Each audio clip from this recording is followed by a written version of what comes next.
Hi, I'm Noah Burke, the CEO and founder of Greenspacers. We produce what are known as hydroculture plants, also known as soil-free plants, and we are trying to kickstart an entire soil-free revolution in this country in hopes to not only enable everyone to grow indoor plants even if you don't have a green thumb, but also to grow fresh air naturally indoors.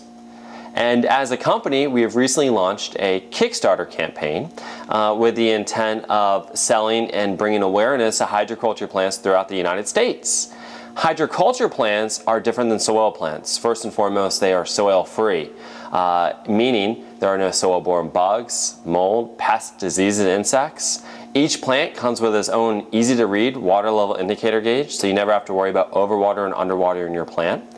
And the main advantages of using soil-free plants are not only that they live longer, they're easier to grow, but also, in addition to the fact that they purify the air, they enable people who may be novice at growing indoor plants to be able to easily grow indoor plants. So probably like most people, if you're watching this, you've probably killed houseplants on multiple occasions because you've simply overwatered your houseplant.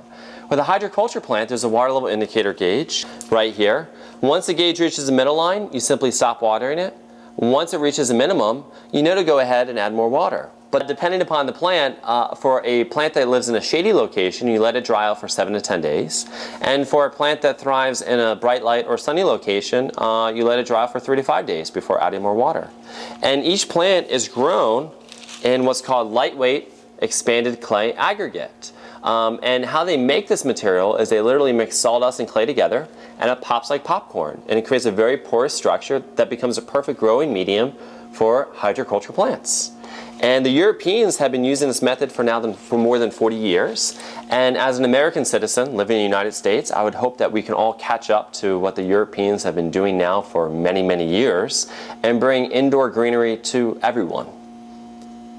The Maryland Industrial Partnership Program has been an integral key to our success. It has enabled us to experiment not only producing plants, but it's also enabled us to ensure that these plants are safe for situations like hospital where they can't actually have soil inside. And we've learned different procedures and methods to ensure that not only is the production clean of any pathogens, but also the final product is safe for use indoors. And we've already begun working with organizations such as the Children's National Medical Center for the pure reason that there is no soil inside these plants.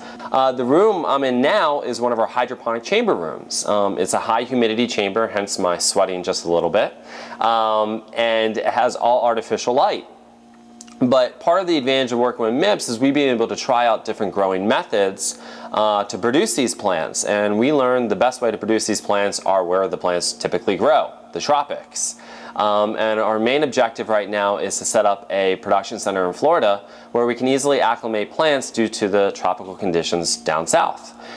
We are going to keep the facility we have here now simply because we learned that this facility is great at keeping plants alive, much better than traditional greenhouse facilities that may get too cold in the winter or too warm in the summer, and it gets too hard to control the variables. Whereas we have fully produced hydroculture plants, it's very easy to keep them alive and thrive in this facility. And really, MIPS has been an amazing opportunity. Dr. Handwerker has been an awesome mentor. We've learned everything from production to care to what works to what doesn't work. And honestly, without MIPS, we would not be in the position we are now to actually kickstart an entire movement in the United States.